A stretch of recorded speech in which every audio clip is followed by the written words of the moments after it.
Hello friends, good evening. നമ്മൾ രാജ്യം ഒട്ടനവധി നേട്ടങ്ങൾ കൈവരിച്ചുകൊണ്ടിരിക്കുന്ന ഒരു സമയത്തും നമ്മളുടെ രാജ്യം ഒത്തിരി പലതരത്തിലുള്ള പല മേഖലയിൽ നമുക്ക് ക്രൈസിസുകളുണ്ട്. അതായത് നമുക്ക് പ്രതികൂലമായിട്ട് നമ്മുടെ രാജ്യത്തിൻ്റെ സമ്പദ് വ്യവസ്ഥയെക്കുറിച്ചാണ് ഞാൻ പറയുന്നത്. പ്രതിരോധ സുരക്ഷ മേഖലയെക്കുറിച്ചല്ല. അതും ഒരു വലിയ വിഷയം തന്നെയാണ്. നമ്മുടെ സാമ്പത്തിക വ്യവസ്ഥ അല്ലെങ്കിൽ സമ്പദ് മേഖലയിൽ നമ്മൾ തീർച്ചയായിട്ടും വളർച്ച കൈവരിക്കുന്ന ഒരു രാജ്യം ആണെന്ന് പറയുമ്പോൾ തന്നെ ഒട്ടനവധി പ്രത്യാഘാതങ്ങളും അല്ലെങ്കിൽ എന്താണ് പറയുന്നത്, നമുക്ക് പ്രതികൂലമായിട്ടുള്ള അനുകൂലമല്ലാത്ത സാഹചര്യങ്ങളും ഉടലെടുക്കുന്നുണ്ട് എന്നുള്ളത് വളരെ ശ്രദ്ധേയമാണ്. അതിലേറ്റവും പ്രധാനപ്പെട്ട ഒരു വിഷയമാണ് ചെറുകിട വ്യവസായങ്ങളുടെ പിന്നെ കൂട്ടായിട്ടുള്ള നിർത്തലുകൾ. ഏത് രാജ്യത്തിൻ്റെയും, പ്രത്യേകിച്ച് ഇന്ത്യ ആയാലും ഈവൻ ചൈന ആയാലും ഈവൻ നമ്മൾ UAE പോലുള്ള രാജ്യങ്ങൾ എടുത്ത് നോക്കിക്കഴിഞ്ഞാലും, സൗദി എടുത്ത് നോക്കിക്കഴിഞ്ഞാലും, അമേരിക്ക എടുത്ത് നോക്കിക്കഴിഞ്ഞാലും എല്ലാ രാജ്യത്തിൻ്റെയും സമ്പദ് വ്യവസ്ഥയുടെ ഒരു നട്ടെല്ലെന്ന് പറയാവുന്നതാണ് സ്മോൾ മീഡിയം എൻ്റർപ്രൈസസ്, MSME എന്ന് പറയും. മൈക്രോ സ്മോൾ മീഡിയം എൻ്റർപ്രൈസസ് എന്നുവെച്ചാൽ അതിസൂക്ഷ്മ ചെറുകിട മധ്യ തലത്തിലുള്ള സംരംഭങ്ങൾ അല്ലെങ്കിൽ ബിസിനസ്. എന്നുവെച്ചാൽ ഏറ്റവും വൻകിട കോർപ്പറേഷൻസ് അല്ല, വലിയ കമ്പനികളല്ല, ചെറിയ കമ്പനികൾ. അത് വ്യത്യസ്തമായിട്ടുള്ള മേഖലകൾ, പ്രത്യേകിച്ച് മാനുഫാക്ചറിങ്ങുമായിട്ട് ബന്ധപ്പെട്ട മേഖലകളിലുള്ള ഒട്ടനവധി ചെറുകിട സംരംഭങ്ങൾ അടച്ചുപൂട്ടലുകൾ നേരിടുന്ന അല്ലെങ്കിൽ അടച്ചുപൂട്ടലിൻ്റെ ഭീഷണി നേരിട്ടുകൊണ്ടിരിക്കുന്ന ഒരു ഭയാനകമായിട്ടുള്ള കാഴ്ച നമ്മുടെ ഇന്ത്യൻ സമ്പദ് വ്യവസ്ഥയിൽ ഉടലെടുക്കുന്നുണ്ട്, അല്ലെങ്കിൽ അത് നിലനിൽക്കുന്നുണ്ട്. അത് തീർച്ചയായിട്ടും ഈ റിപ്പോർട്ട് ഈ ഒരു വർഷം തന്നെ അല്ലെങ്കിൽ കഴിഞ്ഞ ഒരു ഫൈനാൻഷ്യൽ ഇയറിൽ അടച്ചുപൂട്ടിയതിൻ്റെ എണ്ണം തന്നെ, അല്ലെങ്കിൽ നമ്മുടെ ഈ ഒരു ടൈം വരെ ഇന്ത്യയിലെ പ്രത്യേകിച്ച് ഈ അടച്ചുപൂട്ടൽ ഭീഷണി നേരിട്ടുകൊണ്ടിരിക്കുന്ന അല്ലെങ്കിൽ നേരിട്ട കമ്പനികളുടെ എണ്ണം വളരെ അതിഭയങ്കരമാണ്, അതിഭീകരമാണ്. അത് നമ്മളെ ശരിക്കും പറഞ്ഞ ഒരു ഷോക്കിംഗ് ആയിട്ടുള്ള ന്യൂസാണ്. കാരണം ഇതൊരു രാജ്യത്തിൻ്റെ, പ്രത്യേകിച്ച് ഇന്ത്യ പോലുള്ള രാജ്യത്തിൻ്റെ ബാക്ക് ബോണാണ്, നട്ടലാണ് നമ്മുടെ മൈക്രോ സ്മോൾ മീഡിയം എൻ്റർപ്രൈസസ് എന്ന് പറയുന്നത്. അപ്പോൾ അതിനെ തീർച്ചയായിട്ടും എന്തുകൊണ്ട് ഇങ്ങനൊരു ഭീഷണി നേരിടുന്നു എന്ന് ചോദിച്ചു കഴിഞ്ഞാൽ, തീർച്ചയായിട്ടും ഗവൺമെൻറ്റിൻ്റെ ഭാഗത്തു നിന്നുള്ള നമ്മൾ സൂക്ഷ്മമായിട്ട് അല്ലെങ്കിൽ ആധികാരികമായിട്ട് വിലയിരുത്തുകയാണെങ്കിൽ തീർച്ചയായിട്ടും ഗവൺമെൻറ്റിൻ്റെ ഭാഗത്തു നിന്നുള്ള അനാസ്ഥകളായിരിക്കണം. കാരണം ഗവൺമെൻറ് വലിയ കമ്പനികളെയും ബിഗ് കോർപ്പറേഷൻസിനെയൊക്കെ എല്ലാം പ്രൊമോട്ട് ചെയ്യാൻ വേണ്ടി മാത്രം പിന്നെ മുന്നിട്ടിറങ്ങുമ്പോൾ തീർച്ചയായിട്ടും അതിൻ്റെ വലിയ ദുരിതങ്ങൾ അനുഭവിക്കുന്നത്. ഇപ്പം കോവിഡ് വന്നു, അതിനു മുമ്പ് GSTയുടെ പ്രശ്നങ്ങളുണ്ടായിരുന്നു, GST ഇംപ്ലിമെൻ്റ് ചെയ്ത പ്രശ്നങ്ങൾ, നോട്ട് ബാന്, ഇതൊക്കെ തന്നെ നമ്മുടെ ഇന്ത്യൻ സമ്പദ് വ്യവസ്ഥയിലല്ല, ഗ്ലോബലായിട്ട് നമ്മളെടുത്ത് നോക്കുമ്പോഴും ആഗോള സമ്പദ് വ്യവസ്ഥയിൽ ഈ പറഞ്ഞൊരു മേഖലയെ എല്ലാം ടോട്ടലി വൈപ്പ് ഓഫ് ചെയ്യുന്ന ഒരു ഇമ്പാക്റ്റ് അല്ലെങ്കിൽ ഇഫക്റ്റ് ആയിരുന്നു ഉണ്ടാക്കിക്കൊണ്ടിരുന്നത്. അതിൻ്റെ കാരണം പെട്ടെന്നത് ഷോർട്ട് ടൈമിലേക്ക് നമുക്കൊരു ഫലം ഉണ്ടാകുക തന്നെ അതിൻ്റെ ശരിക്കുള്ള real impact, real effect long ടൈമിലായിരിക്കും, മീഡിയം ടു ലോങ് ടൈമിലായിരിക്കും. ഇപ്പോൾ കോവിഡ് വന്നിട്ട് കുറേ വർഷങ്ങളായി, 4-5 വർഷങ്ങളായി. അതുപോലെ തന്നെ നമ്മുടെ നോട്ട് ബാൻ വന്നിട്ട് രാജ്യത്ത് GST ഇംപ്ലിമെൻ്റ് ചെയ്തത്, പിന്നെ GST മോശമാണെന്നല്ല പറയുന്നത്, പക്ഷേ അതിനെക്കുറിച്ചൊക്കെ ഒത്തിരി വിമർശനങ്ങളൊക്കെ ഉണ്ടല്ലോ. കാരണം അത് ഇംപ്ലിമെൻ്റ് ചെയ്ത രീതി അല്ലെങ്കിൽ ഇംപ്ലിമെൻ്റ് ചെയ്ത ടൈമിങ് വളരെ ഫാസ്റ്റായിട്ടാണ് എന്നൊക്കെ പറഞ്ഞ് ഒത്തിരി എന്താണ് പറയുന്നത് വിമർശനങ്ങളുണ്ട്. അതിൻ്റെ രാഷ്ട്രീയമല്ല ഞാൻ പറയുന്നത്. അപ്പോൾ അതിനെ നമ്മൾ ഒഴിവാക്കി നിർത്തിയാലും നോട്ട് ബാന് അല്ലെങ്കിൽ ഈ പറഞ്ഞ കോവിഡ് എന്ന് പറയുന്ന ആ സമയത്ത് നമ്മുടെ സമ്പദ് വ്യവസ്ഥകൾ അടച്ച് ഇടേണ്ടി വന്നതും, അപ്പോൾ അതിനുശേഷം ഉണ്ടായിട്ടുള്ള സാമ്പത്തികമായിട്ടുള്ള ക്രൈസിസും ഒക്കെ തന്നെ ഈ പറഞ്ഞ മേഖലയെ വല്ലാതെ ബുദ്ധിമുട്ടിച്ച് അതിൻ്റെ ഫലമായിട്ട് ഒട്ടനവധി കമ്പനികൾ അടച്ചുപൂട്ടലിൻ്റെ ഭീഷണിയിൽ ആണ്, അടച്ചുപൂട്ടിക്കൊണ്ടിരിക്കുകയാണ്. അപ്പോൾ ഏറ്റവും കൂടുതൽ നമ്മുടെ രാജ്യത്ത് ഈ ചെറുകിട സംരംഭങ്ങൾ ഉള്ളത് മഹാരാഷ്ട്രയിലാണ്. കാരണം മഹാരാഷ്ട്ര ഏറ്റവും ഇൻഡസ്ട്രിയലൈസ് ആയിട്ടുള്ള ഒരു സ്റ്റേറ്റ് ആയതുകൊണ്ട് അവിടെ തീർച്ചയായിട്ടും ഈ പറഞ്ഞ ചെറുകിട സംരംഭങ്ങളുടെ എണ്ണവും കൂടുതലാണ്. എണ്ണം കൂടുതലായതുകൊണ്ട് പൂട്ടിക്കഴിഞ്ഞ അല്ലെങ്കിൽ പൂട്ടിക്കൊണ്ടിരിക്കുന്ന ഈ ചെറുകിട സംരംഭങ്ങളുടെ ബിസിനസ്സുകളുടെ എണ്ണം കൂടുതലാണ്. കഴിഞ്ഞ സാമ്പത്തിക വർഷം 8471 സംരംഭങ്ങൾ പൂട്ടിക്കഴിഞ്ഞു എന്നുള്ള വളരെ ഭയാനകമായിട്ടുള്ള റിപ്പോർട്ടാണ് നമുക്ക് മനസ്സിലാക്കാൻ കഴിയുന്നത്. അപ്പോൾ ഈ റിപ്പോർട്ട് എന്ന് പറഞ്ഞാൽ നമ്മുടെ ഗവൺമെൻറ്റിൻ്റെ തന്നെ റിപ്പോർട്ടാണ് ശരിക്കും പറഞ്ഞത്. അതായത് നമ്മുടെ കേന്ദ്ര ഗവൺമെൻറ് MSME വകുപ്പ് മന്ത്രി ഇപ്പോൾ മന്ത്രിതലത്തിൽ തന്നെയാണ് നമുക്ക് ഈ റിപ്പോർട്ട് ലഭ്യമായിക്കൊണ്ട്. അപ്പോൾ അതുകൊണ്ട് തീർച്ചയായിട്ടും നമുക്ക് അതിനൊരു ക്രെഡിബിലിറ്റി ഉണ്ട്. അപ്പോൾ ഈ പ്രതിസന്ധി നേരിടുന്നതായിട്ടുള്ള റിപ്പോർട്ട് മന്ത്രിസഭ അല്ലെങ്കിൽ നമ്മുടെ കേന്ദ്ര മന്ത്രാലയത്തിൽ നിന്ന് തന്നെയാണ് നമുക്ക് ലഭിക്കുന്നത്. അതായത് കേന്ദ്ര സെൻട്രൽ MSME വകുപ്പ് മന്ത്രി ശോഭ കരന്തലജെ ആണ് ഈ റിപ്പോർട്ട് പുറത്തുവിട്ടത്. അപ്പോൾ ഈ റിപ്പോർട്ട് പുറത്തുവിട്ടതിൽ ഈ മേഖല നേരിടുന്ന ഏറ്റവും വലിയ പ്രശ്നങ്ങൾ എടുത്തു കാണിക്കുന്നുണ്ട്. അപ്പോൾ ഇതിന് ആരാ കാരണക്കാരെന്ന് ചോദിച്ചു കഴിഞ്ഞാൽ തീർച്ചയായിട്ടും നമുക്ക് അറിയാം. ഇപ്പോൾ ഗവൺമെൻറ് ഇങ്ങനെ ഒരു റിപ്പോർട്ട് ഉണ്ടാക്കി പുറത്ത് വിടുന്നത് നല്ലത് തന്നെ, തീർച്ചയായിട്ടും. അത് ഒരുപക്ഷെ ഒരു അക്കൗണ്ടബിലിറ്റിയുടെ ഭാഗമായിട്ട് അല്ലെങ്കിൽ ട്രാൻസ്പെറൻസിയുടെ ഭാഗമായിട്ട് നമുക്ക് കാണാം, നല്ല കാര്യം തന്നെ. പക്ഷേ ഇതിനൊക്കെ കാരണക്കാരാരാണെന്ന് ചോദിച്ചു കഴിഞ്ഞാൽ തീർച്ചയായിട്ടും ഈ ചെറുകിട സംരംഭകരല്ല ഇതിനൊക്കെ കാരണക്കാരെന്ന് പറഞ്ഞില്ല. കാരണം അവർക്ക് ബിസിനസ് ചെയ്യാൻ പരുവത്തിലുള്ള ഒരു ഇക്കോസിസ്റ്റം ഇവിടെ നിലനിൽക്കുന്നില്ല. അതുകൊണ്ട് തീർച്ചയായിട്ടും അവർ ബുദ്ധിമുട്ടുകളും ദുരിതങ്ങളും അനുഭവിക്കുന്നു. പലതരത്തിലുള്ള ബുദ്ധിമുട്ടുകളുണ്ടല്ലോ ചെറുകിട സംരംഭകർ അനുഭവിക്കുന്നു. വലിയ കമ്പനിയെക്കാളിലും ഇപ്പോൾ ഒരു ക്രൈസിസ് ഒക്കെ വന്നു കഴിഞ്ഞാൽ വലിയ കമ്പനിക്ക് തീർച്ചയായിട്ടും അവർക്ക് അതിനെ എന്താ പറയുക, ഓവർകം ചെയ്യാനുള്ള ഫൈനാൻഷ്യൽ സ്ട്രെങ്തും മാനേജ്മെൻറ്റ് ലീഡർഷിപ്പ് സ്ട്രെങ്തും അല്ലെങ്കിൽ റിസോഴ്സും ഒക്കെ അവരുടെ കൈ കാണും. പക്ഷേ സ്മോൾ സ്കെയിൽ സെക്ടറിലുള്ള അല്ലെങ്കിൽ സ്മോൾ മീഡിയം സെക്ടറിലുള്ള ബിസിനസ്സുകൾക്കൊക്കെ നമ്മൾ ഈ പറയുന്ന തരത്തിലുള്ള ക്രൈസിസുകൾ ഉണ്ടാകുമ്പോൾ അവർക്കതിനെ അതിജീവിക്കാൻ സാധിക്കത്തില്ല. അവർക്ക് റോ മെറ്റീരിയൽസിൻ്റെ വില കൂടിക്കഴിഞ്ഞാൽ പ്രശ്നമായിരിക്കും. വർക്കിംഗ് ക്യാപിറ്റലിൻ്റെ വിഷയം ഉണ്ടാകും. ബാങ്കിൽ നിന്ന് ലോൺ എടുക്കുന്നതിൻ്റെ വിഷയങ്ങളുണ്ടാകും. ബാങ്കിൽ നിന്ന് ലോൺ കിട്ടാത്തതിൻ്റെ വിഷയങ്ങളുണ്ടാകും. ഫൈനാൻഷ്യൽ വിഷയങ്ങളുണ്ടാകും. മാർക്കറ്റ് ചെയ്യാനുള്ള ബുദ്ധിമുട്ടുണ്ടാകും. വലിയ കമ്പനികളെപ്പോൾ അവർക്ക് പ്രൊഫഷണലിസം അല്ലെങ്കിൽ പ്രൊഫഷണൽസിൻ്റെ സഹായങ്ങൾ, എഫിഷ്യൻ്റായിട്ടുള്ള ഇല്ലേ പ്രാഗൽഭ്യമുള്ള വർക്കേഴ്സിനെ അല്ലെങ്കിൽ എംപ്ലോയീസിനെ അല്ലെങ്കിൽ തൊഴിലാളികളെ അവർക്ക് ലഭിക്കത്തില്ല. റോ മെറ്റീരിയൽസ് കിട്ടാൻ ബുദ്ധിമുട്ടുണ്ടാകും. വർക്കിംഗ് ക്യാപിറ്റലിൻ്റെ ബുദ്ധിമുട്ടുണ്ടാകും. അവരുടെ ബിസിനസ് അവർക്ക് അന്ന് വിപുലപ്പെടുത്തണമെന്ന് വിചാരിച്ച ക്യാപിറ്റലിൻ്റെ ബുദ്ധിമുട്ടുണ്ടാകും. ഇല്ല, അങ്ങനെ ഒട്ടനവധി പ്രശ്നങ്ങൾ നേരിടുന്ന ഒരു മേഖലയാണ് ഈ പറഞ്ഞ ചെറുകിട മേഖലകൾ എന്ന് പറഞ്ഞാൽ. അപ്പോൾ ഈ റിപ്പോർട്ട് അനുസരിച്ച് 2024-25 സാമ്പത്തിക വർഷത്തിലും ഇന്ത്യയിലെ കാര്യമാണ് 35,567 ചെറുകിട ഇടത്തരം സംരംഭങ്ങൾ എന്നുവെച്ചാൽ സ്മോൾ മീഡിയം എൻ്റർപ്രൈസസ്. ഇത്രയും എണ്ണം ആണ്. കൃത്യമാണെന്ന് ചോദിച്ചാൽ കൃത്യമല്ല, കാരണം എന്നാലും ഗവൺമെൻറ് കണക്കാണ്. ഇത് കൂടാനുള്ള സാധ്യതയുള്ളൂ. അപ്പോൾ ഇത്രയും സംരംഭങ്ങൾക്ക് പൂട്ട് വീണു അല്ലെങ്കിൽ ഷട്ടർ ഇട്ടു എന്നാണ് ഈ റിപ്പോർട്ട് പറയുന്നത്. അപ്പോൾ ഇത് നമുക്ക് വിശ്വസിച്ചേ പറ്റത്തുള്ളൂ, കാരണം ഗവൺമെൻറ് റിപ്പോർട്ടാണ്. ഒരുപക്ഷെ ഇതിലും കൂടുതലായിരിക്കാം. നമുക്കതിനകത്ത് അറിയത്തില്ല. സ്റ്റാറ്റിസ്റ്റിക്സ് തീർച്ചയായിട്ടും നമുക്കറിയാലോ, അതിനകത്ത് ഒത്തിരി മാനിപ്പുലേഷൻസ് ഒക്കെ നടക്കാം തീർച്ചയായിട്ടും. എന്നാലും നമുക്ക് 35,567 എന്നുള്ളത് കണക്കിലെടുത്താൽ തന്നെ അത് വലിയൊരു നമ്പറാണ് ശരിക്കും പറഞ്ഞു കഴിഞ്ഞാൽ. അപ്പോൾ ഇന്ത്യയെ സംബന്ധിച്ചത് വലിയ പ്രത്യാഘാതങ്ങൾ ഉണ്ടാക്കുന്ന, കാരണം ഒന്നാമത്തെ കാര്യം ഏറ്റവും കൂടുതൽ ഇത് അൺഓർഗനൈസ്ഡ് സെക്ടർ ആണെങ്കിൽ തന്നെയും GDP-യുടെ നല്ലൊരു ശതമാനം കോൺട്രിബ്യൂട്ട് ചെയ്യുന്നത് ഈ സ്മോൾ മീഡിയം സെക്ടറാണ്. ഏറ്റവും കൂടുതൽ ആൾക്കാർ വർക്ക് ചെയ്യുന്നത് ഈ സെക്ടറിലാണ്. മനസ്സിലായല്ലോ.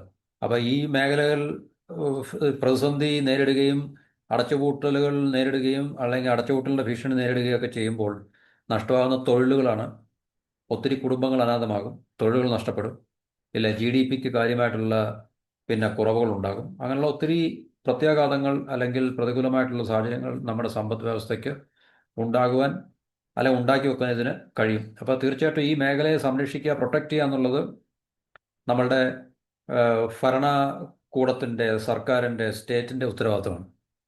അപ്പോൾ അവരതിനെ കാര്യമായിട്ട് ശ്രദ്ധിച്ചില്ലെങ്കിൽ തീർച്ചയായിട്ടും ഈ മേഖല പലതരത്തിലുള്ള പ്രതിസന്ധികൾ നേരിടുകയും ഇതുപോലെ ആയിരക്കണക്കിന് പതിനായിരക്കണക്കിന് യൂണിറ്റുകൾ അടച്ചു പൂട്ടേണ്ടി വരികയും ചെയ്യും. അത് രാജ്യത്തിൻ്റെ സമ്പദ് വ്യവസ്ഥയ്ക്കെന്ന് മാത്രമല്ല, രാജ്യത്തിൻ്റെ സോഷ്യോ ഇക്കണോമിക് എന്ന് നമ്മൾ പറയുന്ന സോഷ്യോ പൊളിറ്റിക്കൽ മേഖലയിലൊക്കെ തന്നെ വൻതോതിലുള്ള ക്രൈസിസ് ഉണ്ടാക്കി വെക്കുന്ന ഒരു റിയൽ ഇഷ്യൂതാണ് ശരിക്കും പറഞ്ഞത്. 2025 ഫെബ്രുവരി 28 വരെയുള്ള കണക്കാണിത്. ഈ വർഷത്തെ 24 സാമ്പത്തിക വർഷത്തെ 19,828 അപേക്ഷിച്ച് അടച്ചുപൂട്ടിയവരുടെ എണ്ണം ഇരട്ടിയോളമായിട്ടാണെന്നാണ് റിപ്പോർട്ട് പറയുന്നത്. ചെറുകിട സംരംഭങ്ങൾ രജിസ്റ്റർ ചെയ്യാൻ മോദി ഗവൺമെൻറ് ആരംഭിച്ച ഉദ്യം പോർട്ടൽ 2020 ആരംഭിച്ചത്. അപ്പോൾ അതിനുശേഷം ജൂലൈ 1 ശേഷം അടച്ചുപൂട്ടപ്പെട്ട യൂണിറ്റുകളുടെ എണ്ണം 75,082 കഴിഞ്ഞ വർഷത്തെ 35,577 ഈ 2020 ഉദ്യം പോർട്ടൽ ആരംഭിച്ചതിന് ശേഷം, അതായത് ചെറുകിട സംരംഭങ്ങൾ രജിസ്റ്റർ ചെയ്യാൻ വേണ്ടി ആരംഭിച്ചതിന് ശേഷം 2020 മുതൽ ഈ പറഞ്ഞ ഈ ഫെബ്രുവരി 25 വരെ 2020 മുതൽ 25, ഏകദേശം 5 വർഷത്തെ കാലയളവിൽ ഇന്ത്യയിൽ അടച്ചുപൂട്ടപ്പെട്ട ഈ സ്മോൾ മീഡിയം സെക്ടറിലുള്ള യൂണിറ്റുകളുടെ എണ്ണം അതിൽ 75,082ആണ്.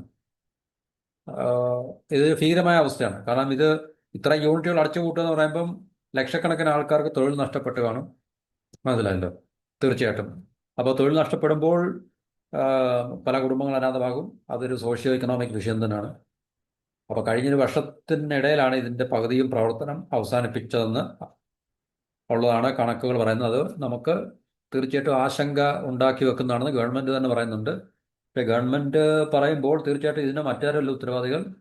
കാരണം ഗവൺമെൻറ് ഇപ്പം പൊതുവേ അവർ ഏത് ഭരണം വന്നു കഴിഞ്ഞാലും ബിഗ് കോർപ്പറേഷൻസിന് വേണ്ടി മാത്രം ആണ് അവർ കാര്യങ്ങൾ ചെയ്യുന്നത്. ടാക്സിൻ്റെ ഇളവുകളും നികുതിയിലുള്ള പിന്നെ പ്രിവിലേജസും ഒക്കെ തന്നെ മറ്റെല്ലാ തരത്തിലുള്ള സാമ്പത്തിക പ്രിവിലേജുകളും ബിഗ് കോർപ്പറേഷൻസിനാണ് കിട്ടിക്കൊണ്ടിരിക്കുന്നത്. ചെറുകിട സൂക്ഷ്മ വ്യവസായങ്ങൾക്കൊന്നും തന്നെ കാര്യമായിട്ടുള്ള ശ്രദ്ധ അല്ലെങ്കിൽ ഗവൺമെൻറ് ശരിക്കുള്ള പ്രൊട്ടക്ഷൻ. ബജറ്റ് നമ്മൾ നോക്കുമ്പം ബജറ്റിൽ നമ്മൾ കാണും ഇത്ര ലക്ഷം കോടി രൂപ ഈ പറഞ്ഞ ചെറുകിട സൂക്ഷ്മ ഇടത്തരം മേഖലകൾക്ക് വേണ്ടി മാറ്റിവെക്കുന്നു. പക്ഷെ അതൊന്നും കാര്യമായിട്ടുള്ള ഒരു പ്രൊട്ടക്റ്റീവായിട്ടുള്ള ഒരു എന്താണ് പറയുന്നത്, ഒരു ബഫറാണെന്ന് നമുക്ക് പറയാൻ പറ്റത്തില്ല. അങ്ങനെയാണെങ്കിൽ തീർച്ചയായിട്ടും ഈ ഒരു പ്രതിസന്ധി നമ്മുടെ രാജ്യത്ത് ഉടലെടുക്കേണ്ട ആവശ്യമില്ലല്ലോ. അപ്പോൾ ഗവൺമെൻറ് ഭാഗത്തുനിന്ന് തീർച്ചയായിട്ടും ഒരുപക്ഷെ വേണ്ട രീതിയിലുള്ള ശ്രദ്ധ ഇല്ല എന്ന് വേണം നമുക്കിനകത്തിൽ നിന്ന് മനസ്സിലാക്കാൻ. കാരണം ഇക്കോസിസ്റ്റം ഉണ്ടാക്കിയെടുക്കുക എന്നുള്ളത് ഗവൺമെൻറ് ഉത്തരവാദിത്തമാണ്. നമുക്കാർക്കും ചെയ്യാൻ പറ്റുന്നില്ല, പൗരന്മാർക്ക് ചെയ്യാൻ പറ്റുന്നില്ല. ഗവൺമെൻറ്റിന്, അതായത് നിയമവും പിന്നെ അതിൽ ഉൾപ്പെടുന്ന നിയമങ്ങളും നികുതിയുടെ നികുതിപരമായിട്ടുള്ള നിയമങ്ങളും നികുതിപരമായിട്ടുള്ള ഇളവുകളും electricity, energy, power, raw materials, ഇതൊക്കെ തന്നെ പിന്നെ കൃത്യമായിട്ടുള്ള ലേബർ ലോസ്.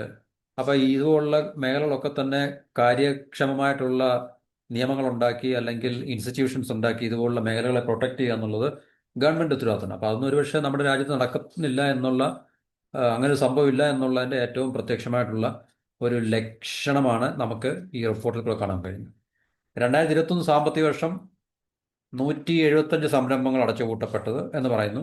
22 സാമ്പത്തിക വർഷമായപ്പോൾ അത് വളരെ കൂടി. കാരണം കോവിഡിന് ശേഷം കോവിഡിൻ്റെ ഇമ്പാക്റ്റ് ശരിക്കും അനുഭവിക്കാൻ തുടങ്ങിയത് ഈ ഒരു കാലയളവിൽ. അതെപ്പോഴും അങ്ങനെയാണ്, ലോങ് ടേമിലായിരിക്കുള്ളത്. 6,222 2022 ഈ എണ്ണം, ഇതിൻ്റെ നമ്പേഴ്സ് ഇൻക്രീസ് ചെയ്തെന്നാണ് പറയുന്നത്.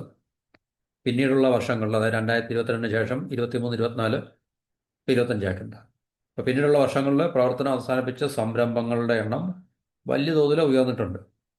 കാരണം നമ്മുടെ സമ്പദ് വ്യവസ്ഥയിൽ എപ്പോഴും അങ്ങനെയാണോ, കാരണം ഒരു സംഭവം ഉണ്ടായിക്കഴിഞ്ഞാൽ അതിൻ്റെ ഒരു പിന്നെ ഈ ക്യുമുലേറ്റീവ് ഇമ്പാക്റ്റ് ഉണ്ടാവും എപ്പോഴും.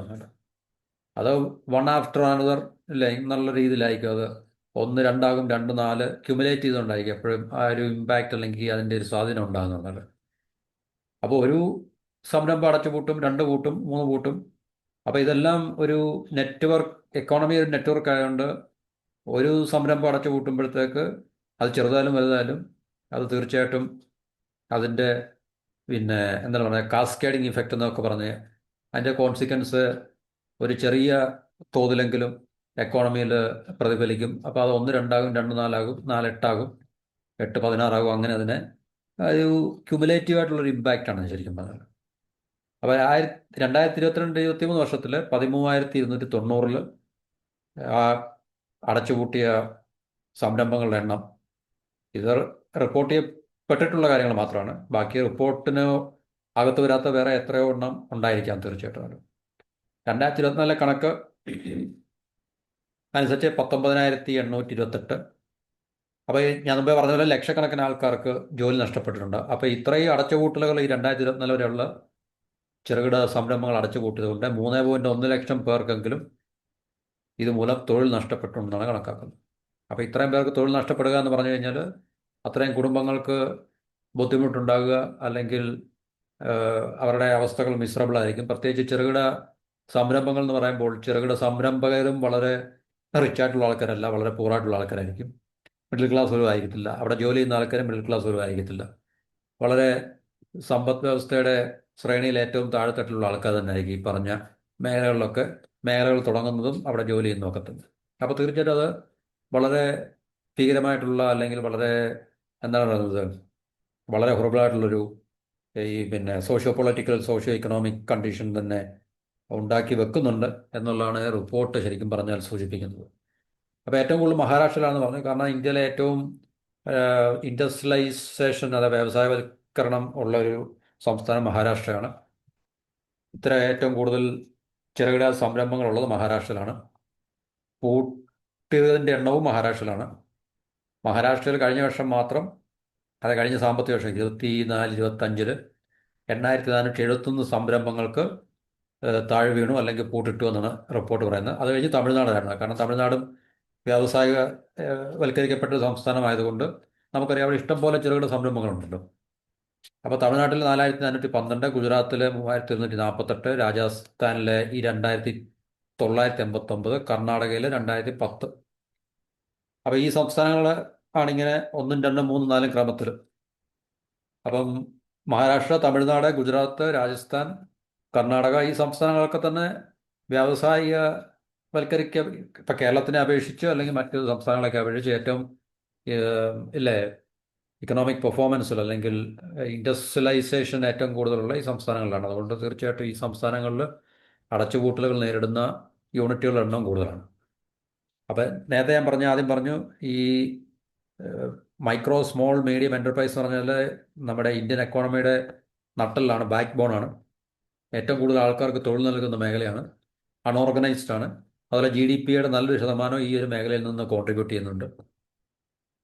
ഏതാണ്ട് 11 കോടി ആൾക്കാർ ഈ മേഖലയെ ആശ്രയിച്ച് ഉപജീവനം കഴിക്കുന്നുണ്ട്. അപ്പോൾ ഈ മേഖല ഭാഗികമായിട്ടോ അല്ലെങ്കിൽ പൂർണ്ണമായിട്ടുള്ള ഒരു തകർച്ച നേരിടുകയാണെങ്കിൽ ഇന്ത്യ നേരിടാൻ പോകുന്ന അവസ്ഥ എന്ന് പറഞ്ഞു കഴിഞ്ഞാൽ അതിഭീകരമായിരിക്കും, അതിഭയാനകമായിരിക്കും. 2008 ആഗോള സാമ്പത്തിക മാന്ദ്യം ഇന്ത്യയെ ബാധിക്കാത്തതിൽ ഈ പറഞ്ഞ മേഖലയുടെ അല്ലെങ്കിൽ ചെറുകിട വ്യവസായങ്ങൾ വലിയ പങ്ക് വഹിച്ചിരുന്നു. എപ്പോഴും അങ്ങനെ തന്നെയാണ്. ഈ ഒരു മേഖലയിൽ ബഫറായിട്ട് എപ്പോഴും വർക്ക് ചെയ്യാണ് ശരിക്കും പറഞ്ഞാൽ എക്കോണമി എന്ന് പറഞ്ഞാൽ. അപ്പോൾ ഈ മേഖലയെ ശരിക്കും പറഞ്ഞു കഴിഞ്ഞാൽ നമുക്ക് വേണമെങ്കിൽ പറയാൻ സിസ്റ്റമാറ്റിക്കായിട്ട് തകർത്തുകൊണ്ടിരിക്കുകയാണ്. കാരണം വൻകിട കമ്പനികൾക്ക് സ്വാധീനം ഉണ്ടാക്കി കൊടുക്കുവാൻ വേണ്ടി ഇതുപോലുള്ള സൂക്ഷ്മ ചെറുകിട ഇടത്തരം മേഖലകളെ തകർക്കുക, സിസ്റ്റമാറ്റിക്കായിട്ട് ഡിസ്ട്രോയ് ചെയ്യുക എന്നുള്ളത് ഒരുപക്ഷെ ഭരണത്തിലിരിക്കുന്ന ഭരണവർഗത്തിൻ്റെയും കൂടെ ഒരു ലക്ഷ്യമായിരിക്കാം എന്ന് നമുക്ക് മനസ്സിലാക്കേണ്ടി വരും. കാരണം അവരുടെ ശ്രദ്ധ ഇല്ലാത്തതുകൊണ്ടാണല്ലോ ഈ മേഖല ഇത്രയും ബുദ്ധിമുട്ടുകൾ അനുഭവിക്കുന്നത്. അപ്പോൾ അതുകൊണ്ട് നമുക്ക് ഗവൺമെൻറ് റിപ്പോർട്ടാണെങ്കിൽ തന്നെ ഇത് ഗവൺമെൻറ്റാണ് ഇതിന് ഉത്തരവാദികളെന്ന് ഗവൺമെൻറ്റിനല്ല ഒരുപക്ഷെ കാലാകാലങ്ങളിൽ നിലനിൽക്കുന്ന ഗവൺമെൻറ്റുകൾ, ഇപ്പോൾ നമ്മൾ രാഷ്ട്രീയം പറയല്ല, രാഷ്ട്രീയ പാർട്ടിയെ പറയല്ല, ഗവൺമെൻറ്റിൻ്റെ ഉത്തരവാദിത്വമാണ് ഈ ഒരു വളരെ വൈറ്റലായിട്ടുള്ള അല്ലെ വളരെ ഇമ്പോർട്ടൻ്റ് ആയിട്ടുള്ള ഈ ഒരു സെക്ടറിനെ പ്രൊട്ടക്റ്റ് ചെയ്യുക എന്നുള്ളത് ഗവൺമെൻറ് ഉത്തരവാദിത്വം. അപ്പോൾ ഈ പ്രതിസന്ധിക്ക് കാരണമായിട്ട് പറയുന്നത് അസംസ്കൃത വസ്തുക്കളുടെ റോ മെറ്റീരിയൽസിൻ്റെ സ്കേഴ്സിറ്റി, ദൗർലഭ്യം, പരിചയസമ്പന്നരും എഫിഷ്യൻ്റ് അല്ലാത്ത എക്സ്പേർട്ട് അല്ലാത്ത ജീവനക്കാരുടെ അഭാവം, രജിസ്ട്രേഷന് സർക്കാരിൻ്റെ ഭാഗത്തു നിന്നുള്ള സഹായങ്ങൾ കിട്ടാഴിക, മാർക്കറ്റ് അല്ലെങ്കിൽ വിപണി കണ്ടെത്താൻ ബുദ്ധിമുട്ട്. അപ്പം ഇങ്ങനെ ഒത്തിരി പ്രശ്നങ്ങൾ ഈ മേഖല നേരിടുന്നുണ്ട്. അതിപ്പോഴല്ല, നേരത്തെ മുതലേ ഈ മേഖല വൻതോതിൽ ഇതുപോലുള്ള പ്രശ്നങ്ങൾ നേരിടുന്നുണ്ട്. അതൊന്നും ഗവൺമെൻറ്റിൻ്റെ തലത്തിൽ നിന്നും ഗവൺമെൻറ് ഭാഗത്തു നിന്നും കൃത്യമായിട്ടുള്ള ഇടപെടലുകളോ അല്ലെങ്കിൽ ആ ഒരു പ്രൊട്ടക്ഷൻ, ഒരു സഹായം അല്ലെങ്കിൽ ഒരു പ്രൊട്ടക്ഷൻ കിട്ടാത്തതിൻ്റെ ഫലമായിട്ടാണ് തീർച്ചയായിട്ടും ഈ മേഖല ഇത്രയും തകർന്നടിയുന്നത് എന്നുള്ളത് നമുക്ക് നേരത്തെ തന്നെ നമുക്ക് മനസ്സിലാക്കാൻ കഴിഞ്ഞ കാര്യമാണ്. ഇപ്പോൾ ഈ റിപ്പോർട്ടിൻ്റെ അടിസ്ഥാനത്തിൽ ഈ അടച്ചുപൂട്ടലുകൾ നേരിടുന്ന യൂണിറ്റുകളുടെ എണ്ണം കൂടെ വന്നപ്പോഴത്തേക്ക് ഇത് വളരെ ഭീതി ഉളവാക്കുന്ന, ആശങ്ക ഉളവാക്കുന്ന വലിയൊരു വസ്തുതയാണ് എന്ന് നമുക്ക് മനസ്സിലാക്കാൻ സാധിക്കും. അപ്പോൾ അത് ഗവൺമെൻറ് ഇതിനെ എങ്ങനെ ടാക്കിൾ ചെയ്യും എന്നുള്ളത് നമുക്ക് കാത്തിരുന്ന് കാണേണ്ട ഒരു വിഷയമാണ്. പക്ഷെ അവർക്കിന് അതിൽ നിന്ന് വലിയ താല്പര്യമൊന്നുമില്ല. ഗവൺമെൻറ്റിന് ബിഗ് ബിസിനസ്സിനെ, ബിഗ് കോർപ്പറേഷൻസിനെ പ്രൊട്ടക്റ്റ് ചെയ്യുക, സപ്പോർട്ട് ചെയ്യുക എന്നുള്ളതാണ്. കാരണം അവരിൽ നിന്ന് മാത്രമേ ഭരിക്കുന്നവർക്കും രാഷ്ട്രീയ പാർട്ടികൾക്കും രാഷ്ട്രീയ നേതാക്കൾക്കും ഒക്കെ പ്രയോജനമുള്ളൂ. അതുകൊണ്ട് തീർച്ചയായിട്ടും ഇവിടെ നല്ല എല്ലാ രാജ്യത്തും അങ്ങനെ തന്നെയാണ്. ബിഗ് കോർപ്പറേഷൻസിനെ പ്രൊട്ടക്റ്റ് ചെയ്യുക എന്നുള്ളതാണ് ഭരണത്തിലിരിക്കുന്ന ഭരണവർഗത്തിൻ്റെ അല്ലെങ്കിൽ രാഷ്ട്രീയ സംവിധാനങ്ങളുടെ ലക്ഷ്യം എന്ന് പറഞ്ഞു കഴിഞ്ഞാൽ. അപ്പം ഇന്ത്യയിലും അവസ്ഥ അതൊക്കെ തന്നെയാണ്, വലിയ വ്യത്യാസങ്ങളൊന്നുമില്ല. അപ്പം നമുക്ക് തീർച്ചയായിട്ടും ഇനി അറിയേണ്ടത് ഗവൺമെൻറ് ഇതിനു വേണ്ടി ഇങ്ങനെ റിപ്പോർട്ട് ഗവൺമെൻറ്റിൻ്റെ ഭാഗത്തുനിന്ന് ഉണ്ടായപ്പോൾ ഇത് പ്രൈവറ്റ് ഇൻസ്റ്റിറ്റ്യൂഷൻസോ അല്ലെങ്കിൽ മറ്റേതെങ്കിലും റിസർച്ച് ഏതെങ്കിലും യൂണിവേഴ്സിറ്റി നടത്തിയ അല്ലെങ്കിൽ ഏതെങ്കിലും ഇൻസ്റ്റിറ്റ്യൂഷൻ നടത്തിയ റിസർച്ചിൻ്റെ റിപ്പോർട്ടില്ല, ഗവൺമെൻറ്റിൻ്റെ റിപ്പോർട്ട് അനുസരിച്ചാണ് നമുക്ക് ഈ വെളിപ്പെടുത്തലുള്ളത്. അപ്പോൾ തീർച്ചയായിട്ടും നമുക്ക് കാത്തിരുന്ന് കാണേണ്ട വിഷയം ഗവൺമെൻറ് ഇതിനെ എങ്ങനെ ടാക്കിൾ ചെയ്യും, എങ്ങനെ മാനേജ് ചെയ്യും, ഈ സെക്ടറിനെ എങ്ങനെ ഗവൺമെൻറ് പ്രൊട്ടക്റ്റ് ചെയ്ത് പിന്നെ ഹെൽത്തി ആക്കി എടുക്കും എന്നുള്ളതാണ്. അപ്പം അത് നമുക്ക് കാത്തിരുന്ന് കാണാം. മറ്റു ടോപ്പിക്കുമായിട്ട് അടുത്ത വീഡിയോയിൽ കാണാം. എല്ലാവർക്കും ഒരിക്കൽ കൂടി നന്ദി, നമസ്കാരം. Have A wonderful day.